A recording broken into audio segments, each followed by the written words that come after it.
ये कहूंगा कि डीजे की परंपरा बंद होना चाहिए और ढोल मांदर की परंपरा को शुरू करना चाहिए, क्योंकि उससे से ही हमारी विरासत और संस्कृति बचेगा, जीवन बचता है, पर्यावरण का पर्व है।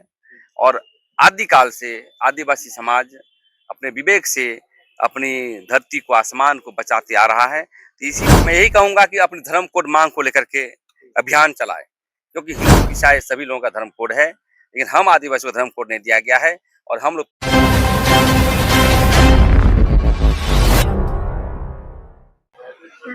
सरहुल पूजा को लेकर लगातार जो है तैयारियों का जोर है वो चलता आ रहा है। आपको बता दें कि इस तारीख को सरहुल पूजा है। ऐसे में रामनवमी भी नजदीक है और लगातार जिस तरह से विधानसभा में जो एक बातें सामने निकल कर आ रही है कि डीजे पर जो है प्रतिबंध लगाना चाहिए। इन तमाम मुद्दों को लेकर के हम प्रेम साहिब मुंडा जी से जुड़ेंगे, आदिवासी नेता हैं। क्या कहेंगे जिस तरह से सरहुल पूजा को लेकर के भी इरफान अंसारी का जी का बयान आया है, ऐसे कैसे देख रहे हैं आप?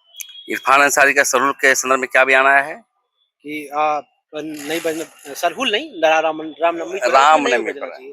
तो ऐसे में सरहुल पूजा पे भी तो प्रभाव पड़ने वाला है इसका। देखिए, डीजे एक विषय नहीं होना चाहिए, हुँ, क्योंकि कोई भी धर्म को जो अंग्रेजी गाना टाइप का जो आधुनिकता गाना पे बचना चाहिए। और जो परंपरा है, हिंदू से भी, मुसलमानों से भी कहेंगे और आदिवासियों से भी कहेंगे हुँ, कि आप जो है अपनी संस्कृति ढोल मांदर जो बजाते हैं, हुँ, अपनी जुबान से गाना गाएं, हुँ, अपनी संस्कृति का गाना गाएं, तभी जो है धर्म बचेगा। इसलिए मेरा भी मानना है कि डीजे नहीं बजना चाहिए और कोई भी पर्व में नहीं बजना चाहिए। लेकिन अब सुप्रीम कोर्ट इजाजत दिया है कि भाई कुछ घंटे बजे तो बजे, इसमें कोई दिक्कत नहीं है। तो इसलिए लेकिन रात में जाके डीजे बजा करके डिस्टर्ब करिएगा, तो क्योंकि इसकी साउंड से देखते हैं किसी का दिल का मरीज मर जाता है, हिलने लगता है। इसलिए मेरा मानना है, अपने व्यक्तिगत मानना है कि डीजे छोड़ करके अपनी परंपरा को यदि बचाते हैं, तो आप जो है ढोल मांदर और अपनी संस्कृति का जो है वाद्य तंत्र ही बजाया जाए। तो इस बार जो है सरहुल पूजा में क्या लग रहा है कि जिस तरह से हर साल जो है डीजे के में भी बजता था लगातार, ढोल मांदर भी साथ में रहते थे। तो इस बार क्या लग रहा है कि आप लोग जो तैयारियां इस बार करने वाले हैं, किस देखिए, तरह से? तैयारी हरा तो अनेक अनेक तरह का, देखिए आधुनिक युग है हुँ, और कई लोग डीजे डीजे लगाएंगे, तो मैं ही कहूंगा कि डीजे लगाने की जो परंपरा है उसको छोड़ी जाए। और डीजे लगा भी रहे हैं तो कम से कम जितना गाइडलाइन है, मान लीजिए 10 बजे के बाद नहीं बजाना है, और एक साउंड का एक लिमिटेशन होता है, उसके आधार पर बजाएं। मैं तो अपने आदिवासी समाज से यही कहूंगा कि डीजे की परंपरा बंद होना चाहिए और ढोल मांदर की परंपरा को शुरू करना चाहिए, क्योंकि उससे से ही हमारी विरासत और संस्कृति बचेगा। और मैं दूसरे धर्म की नहीं कहूंगा, लेकिन अपने समाज से ही कहना चाहता हूँ कि पूर्ण रूप से डीजे की परंपरा बंद होनी चाहिए। इस बार क्या कुछ खास होने वाला है किस तारीख को? चूँकि पिछले साल जो है काफ़ी वहाँ आप देखे होंगे सरना स्थल के पास जिस तरह से लगातार आदिवासी समुदाय आक्रोश में थे, रैली भी कर रहे थे। इस बार क्या कुछ खास होने वाला है आप मैं लोगों यही की तरफ से? कहना चाहता हूँ कि पिछले बार क्या था कि रैंप को लड़ाई था, रैंप को हटाए जाने को लेकर के। और उस समय मुख्यमंत्री जी का विरोध भी हुआ था, हम लोग रांची बंदी भी किए थे। तो मैं ही मांग करना चाहता हूँ राज्य सरकार से कि प्रथम का पाठ्यक्रम में सरहुल को के संदर्भ में पढ़ाया जाए, क्योंकि पर्यावरण और प्राकृतिक संसाधनों का जो बचाव हम लोग करते हैं, करते आ रहे हैं।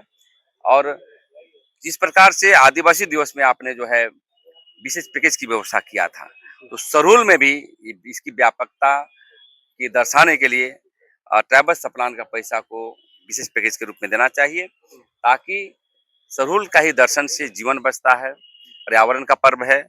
और आदिकाल से आदिवासी समाज अपने विवेक से अपनी धरती को, आसमान को बचाते आ रहा है। तो इसी परंपरा को यदि आप बचाएंगे, तभी जो है मनुष्य बचेगा। और इसमें कहना चाहता हूँ कि सरहुल के बचाए बिना कोई भी मानव सभ्यता नहीं बचेगा।